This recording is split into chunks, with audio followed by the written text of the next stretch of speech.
FIR કરવાની હતી તો પોલીસ તે દિવસે સાંજે ઊંઘી ગયેલી, કરી દેવું જોઈએ ને એ લોકોએ. તો 7 દિવસ પછી એફઆઈઆર કરી. નહીં તો રાજપાડીના એફઆઈઆરમાં તો 13 જણના નામ જોગ ને બીજા 70 જણ. તો અમારે હું કોર્ટમાં 70 જણને હોદી લઈ જવાના છે? અમારું આટલું જ કામ છે. એટલે લડાઈ બહુ મોટી છે. આપણે આગળ ભીલ પ્રદેશ મુક્તિ મોરચાની રચના કરી છે. કોઈ રાજકીય પાર્ટી નથી. હમણાં અમારા વિસ્તારમાં ભાજપ વાળા એવું છોટા ઉદેપુરમાં બધું કે આ તો ભીલ પ્રદેશ મુક્તિ મોરચા બનાવ્યું છે, બીજી પાર્ટી બનાવી કાઢી છે, હવે આમ આદમીમાંથી નહીં લડે આમાંથી લડશે. એવું નથી લા ભાઈ, આ સંગઠન છે સામાજિક વિચારધારાનું. રાજ્ય અલગ માંગીએ એમાં કાં અમે ખોટું ગુનો કરે? અમે એમાં શું નક્સલી થઈ ગયા? આજે 28 રાજ્ય બન્યા છે, 29મું રાજ્ય બને. આજે ભરૂચમાંથી 1997માં નર્મદા છૂટું પડ્યું તો અમને બધાને ફાયદો થયો, સરકારને પણ વહીવટ કરવાનો ફાયદો થયો. આજે વડોદરામાંથી છોટાઉદેપુર છૂટું પડ્યું છે તો છોટાઉદેપુર વાળાને બી ફાયદો થયો અને વડોદરા વાળાને બી ફાયદો થયો. તો એવી રીતના અલગ રાજ્ય પડે એમાં તો ક્યાં કોઈને વાંધો વધે? તો એ વિચારધારા આપણે લાવવી પડશે. સરકારને એવું છે કે આ અલગ રાજ્ય માંગશે એટલે આ લોકો આપણો નર્મદા ડેમ પણ એ લોકો માંગી લેશે. અમારા રાજ્યમાં આવે છે વહીવટ જ અમે લઈ લેવા. બરાબર છે? ચિંતા આ લોકોને અહીં થર્મલ પાવર નીકળે છે એનો છે.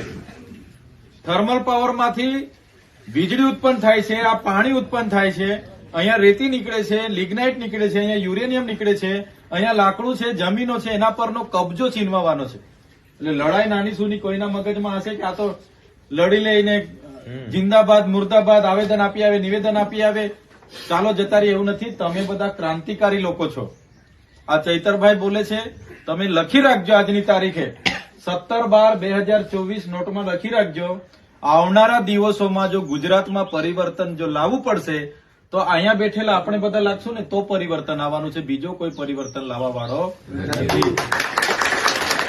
શરૂઆત આપણે કરી દેવી પડશે. તમારા મનમાં કોઈ સંકોચ હોય કે યાર આટલો નાનો માણસ, મારે ત્યાં તો ભાજપનો બહુ મોટો નેતા ગામમાં રહે છે, એની સામે કેમ પડવું? નહીં, પડવું પડે. એ ભાજપનો મોટો નેતા હશે ને પૈસાનો જોર હશે ને એની સામે પડવું પડે. તમારી સંકુચિતા માનસિકતા કાઢી નાખો. બરાબર છે? આ તમારી સામે જીવતો જાગતો દાખલો છે. આટલા નાના ગામમાંથી વિધાનસભા લડ્યા તો લોકોએ સહકાર આપ્યો, ધારાસભ્ય બનાવ્યા, લોકસભા આપણે લડ્યા. બધાના મગજમાં હતું કે આ તો શું છે, આમ આદમી પાર્ટી ચાલે નહીં. વિધાનસભામાં બધા લોકો લડ્યા, આટલા બધા જ લડ્યા ને તમે. 50,000, 48,000, 45,000 મત આપણને લોકોએ આપ્યા છે. લોકસભામાં બી આપણે લડ્યા. પૈસો, પાવર ને દારૂ ને કેવું હતું એ લોકોનું. એક ઘરે મીટિંગ કરી એટલે પોલીસ પહોંચી જાય ને સાંજે, એનું સર્વે કરે ભાઈ કેટલા જણ નોકરી કરે છે, એને બદલી કરો, શું ધંધો કરે છે, એનું દુકાન બંધ કરો, એની ગાડી રોકો, એના લાયસન્સ માંગો. સાંજે પોલીસ પહોંચી જતી હતી ને. અમે મીટિંગ કરીને ઉઠીએ એટલે અડધા કલાકમાં પોલીસ, એટલું પ્રેશર સરકારનું કે આને હરાવવાનો છે. આ ભરૂચ લોકસભા જીતે છે એને પાડો. ખુદ અમિત શાહ આવીને કહી ગયેલો, 5 વખત કીધેલું ચૈતરભાઈ તો અહીંયા નક્સલવાદી છે, એને તમે મત આપો છો, નક્સલવાદી છે. ઝઘડિયામાં મીટિંગ કરી હતી, યાદ યુટ્યુબ પર જોજો. તો ગૃહમંત્રીને ખબર છે ચૈતરભાઈ વસાવા અહીંયા લડે છે એટલે એ ગૃહમંત્રી પોતાનું સ્ટેટમેન્ટ નક્સલી તરીકે આપે. બોલો, એટલો ડર છે આ લોકોને. એટલે કહેવાનો મતલબ તમે અહીંયા બધા પોતાના ખર્ચે આવેલા છે. મેં કોઈને ભાડું તોડું કે જમણવાર કે એવું કઈ ભંડારો રાખ્યો નથી. તમે એક વિચારધારા સાથે ક્રાંતિકારી લોકો છો એટલા માટે આવ્યા છો. બાકી તો અમને તો હું ફેર પડી જવાનો ભાઈ. બીજા 2 હાથ કેસ કરે ને મને હું ફેર પડવાનો? મારા એફિડેવિટમાં હાથ કેસ બીજા આવશે, 16 ને બીજા હાથ 22 થશે, 23 થશે કે નહીં થશે? હું જેલમાં બી બેહાડી રાખે. જેલમાં કઈ ભૂકો થોડો મરવાનો છું મેં. 2 વર્ષ રાખે ને જેલમાં, હું ફેર પડી જવાનો છે. પણ લડત આપણી તૂટવાની છે. આપણે લોકો માટે જે સુખે દુઃખે ઉભા રહીએ એ તૂટી જવાનું છે. લોકોના કામ નથી થવાના, એટલા માટે આ લોકો ડિસ્ટર્બ કરી રહેલા છે. આ કઈ નાની મોટી લડત નથી ભાઈ. અત્યાર સુધીના નેતાઓ બધા કોઈ ગ્રાઉન્ડ પર નહોતું. આપણે તમે ને અમે બધા ગ્રાઉન્ડ પર છે. પોલીસ સામે આર્ગ્યુમેન્ટ આપણે કરીએ છીએ. કેમ? આપણે બધા ભણેલા ગણેલા છે. આપણે સંવિધાન જાણીએ છીએ, આપણા અધિકારો જાણીએ છીએ. એટલે કોઈએ દબાવવાની જરૂર નથી. શરૂઆત થઈ ગયેલી છે એવું માની લો આજેથી. આ કાઉન્ટડાઉન ચાલુ થયેલું છે. જેટલી 13 નગરપાલિકાઓ,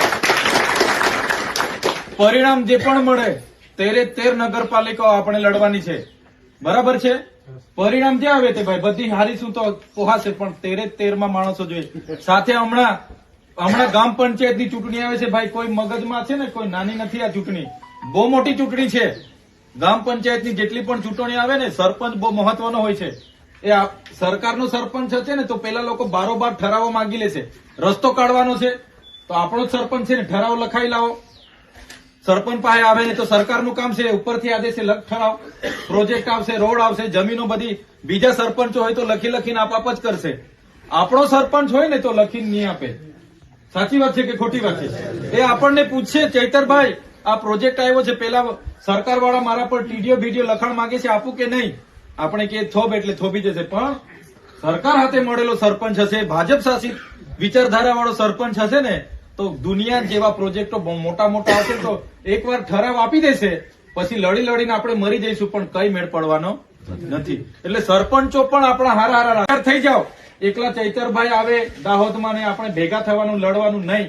મહીસાગરમાં ચૈતરભાઈ આવે, જિગ્નેશભાઈ આવે, અનંતભાઈ આવે, લડવાનું નહીં. તમારી રીતે પણ નેતા બનો, આગેવાની લો, લીડરશીપ લો. તમારામાં તાકાત છે, અંદર એ બહાર કાઢો. હા, જ્યાં જરૂર છે ત્યાં ચોક્કસ બોલાવો, પણ અમે બી અમારા બી ભૂત જેવા કામ છે.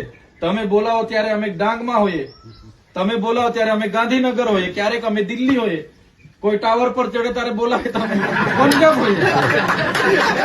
સાચી વાત છે કે ખોટી વાત? હવે પેલા કાકા એક ટાવર પર ચડ્યા, ફોન આવ્યો તો મેં તો ચંદીગઢ ના કે તમે આવો તો જ ઉતરું, પણ ચંદીગઢ થી કઈ રીતના ઉડીને મારું પ્રાઇવેટ વિમાન થી તો લઈને આવું, બરાબર કે નહીં? એટલે મેં કીધું ભાઈ લડો. ચૈતરભાઈ આવીને લડી લેશે, અમારા ભાગનું નથી. તમારા ભાગની લડાઈ કે હું કઈ અલાઉદ્દીન નો ચિરાગ નથી કે તમને બધાને પહોંચી વળું. તમારા ભાગની લડાઈ કોઈ માતાજી બાતાજી કે ભગવાન કોઈ લડવા આવવાનું નથી ભાઈ. એ મગજમાં બાંધી લેજો.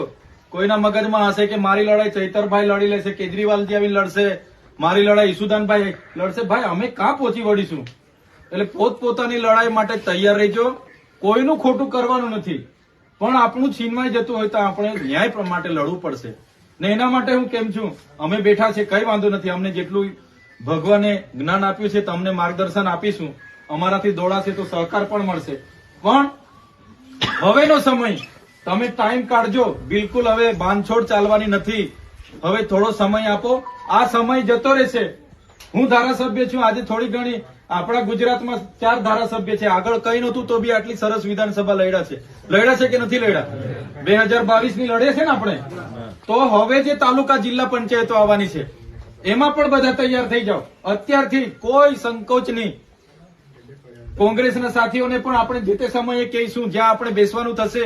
હું તમને મારી ઓથોરિટી, નરેશભાઈની ઓથોરિટી, આ જિલ્લા પ્રમુખોની ઓથોરિટી અમે તમને કહીએ છીએ. તમે જ્યાં નક્કી કરશો ત્યાં અમે બેહવા તૈયાર છે ભાઈ. એમને બી કહીશું, જ્યાં બાર્ગેનિંગ થતું હોય, વાટાઘાટો થતા હોય, અમે અમારા પ્રયાસો કરીશું. જ્યાં થતું હોય ત્યાં, એમાં કોઈ ચિંતા કરવાની જરૂર નથી. પણ તમે તૈયાર થઈ જાઓ. આવનારી તાલુકા જિલ્લા પંચાયતો ગુજરાતમાં શું થાય છે એનો મને વિશ્વાસ નથી, પણ ટ્રાયબલ વિસ્તારમાં અંબાજીથી ઉમરગામની બધી તાલુકા પંચાયતો આપણે લડવાની અને બધી તાલુકા પંચાયતો આપણે બેસાડવાની છે. આજેથી ગાઢ તમારે બાંધી લેવાનું છે. સાંજે મીટિંગો રાખો, અમને બોલાવો. મહિનામાં 15 દાડે એક જિલ્લાનો કાર્યક્રમ અમને ઘડીને આપો તમે, અમે આવીશું. રાતે તમે 4-4, 5-5 મીટિંગો રાખો, અમે કરીશું. લોકોને સમજાવીશું. લોકો રાહ જોઈને બેઠા છે. તમે મીટિંગો ગોઠવો, કેવડિયા ગોઠવો, ડાંગ ગોઠવો, આહવા ગોઠવો, અમને બોલાવો. ગામમાં રાખો. હવે તાલુકામાં નથી કરવું. આપણે ઉઠી બેઠા કે સર્કિટ હાઉસમાં બેહીએ એનો કોઈ મતલબ નથી. એ તો આજ ભેગા થાય છે. એમની સામે હું ભાષણ કરવાનું? એ તો જાણે જ છે બધું. પણ જે લોકો નથી જાણતા આ લોકોની સિસ્ટમ, એમને આપણે જાણ કરવાનું છે કે આ લોકો કઈ પ્રકારનું રાજ લાવવા માંગે છે. સંવિધાનને ખતમ કરો, પોલીસનો ઉપયોગ કરો, વહીવટી તંત્રને છૂટો દોર આપી દો. આજે ગુજરાતમાં કોઈ બોર્ડ નિગમની નિમણૂક નથી. આજે અધિકારી રાજ ચાલે છે. કોઈ બોર્ડ નિગમની, પાણી પુરવઠા, બધા નિગમો હમણાં સુધી ચાલ્યા તે બંધ. કોઈને નિમણૂકો નથી. બધું અધિકારીને હોપી દીધું. કરો તમે ભ્રષ્ટાચાર કરો. એટલા માટે અમે તો જાણીએ છીએ, વિધાનસભામાં બી લડીશું, ગ્રાઉન્ડ પર બી લડીશું. પણ તમને બધાને વિનંતી છે, તમે પણ નેતા બનો. તમારી માનસિકતા હવે ખુલ્લી કરો. આટલી રાષ્ટ્રીય પાર્ટી છે, એના કાર્યકારી પ્રમુખ છું હું. આ બધા પ્રમુખો બેઠા છે ને, બધા તમે બધા ક્રાંતિકારી લોકો છે.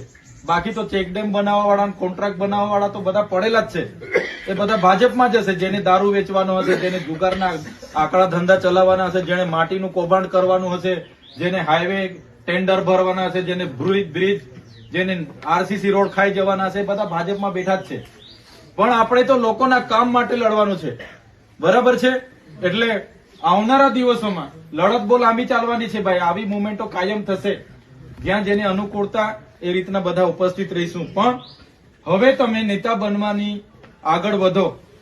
જેને જ્યાં તક મળે ત્યાં, સરપંચમાં મળે, તાલુકા જિલ્લામાં મળે, નગરપાલિકામાં મળે કે 2027માં ધારાસભ્યમાં તક મળે, એમાં લડો અને બધા નેતા બનો. અને જ્યાં સુધી આપણે રાજ સત્તામાં નહીં આવીશું ત્યાં સુધી આપણો કોઈ મેળ પડવાનો નથી. આજે હું રાજ સત્તામાં છું, ધારાસભ્યમાં છું, ત્યારે આજે મારા ઘરે તમે આટલા લોકો આવ્યા છો. કાલે તમારામાંથી બીજા 10 ધારાસભ્ય બનશે તો આપણું સંગઠન ઓર મજબૂત થશે. તો આવનારી તાલુકા જિલ્લા અને આવનારી નગરપાલિકા, આવનારી ગ્રામ પંચાયત અને આવનારી વિધાનસભામાં આજેથી ગાઢ બાંધી લો કે ભાઈ મારે આ તાલુકા સીટ લડવી છે ને જીતવી છે, વાર્તા પૂરી. આ મારી જિલ્લા સીટ લડી લેવી છે ને જીતવી છે, વાર્તા પૂરી. મારે 2027ની વિધાનસભા લડવી છે એટલે ગાઢ બાંધીને ઉતરી જાવ આજેથી મેદાનમાં. અમે તમારી સાથે છે. જય આદિવાસી, જિંદાબાદ, ઉલ ગુલાલ.